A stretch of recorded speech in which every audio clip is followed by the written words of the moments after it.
মায়ের পেটের ভিতরে বাচ্চা আছে কিন্তু সেই মা মারা গেছে, তাহলে বাচ্চাকে কি করা উচিত?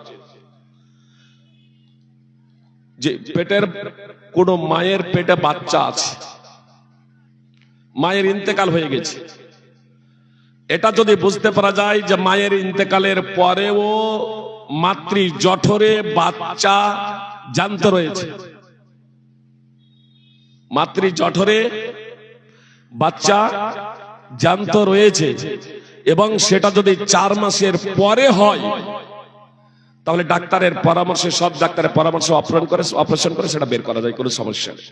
4 মাসের পরে মানে 4 মাসের পরেই আত্মা ফুঁকা হয়, 4 মাসের আগে আত্মা ফুঁকা হয় না। সহিহ বুখারী হাদিস নম্বর 3208। তাহলে বলবেন যে 4 মাসের আগে কি হত্যা করা যায়? কেউ কেউ প্রশ্ন করেন যে 4 মাসের আগে যদি বাচ্চাকে মেরে ফেলে দেওয়া হয় তাহলে পাপ হবে। অবশ্যই পাপ হবে, তার কারণ সেটা হচ্ছে জীব, তার জীবন আছে, জীব হত্যার মহাপাপে আপনি পাপী হবেন।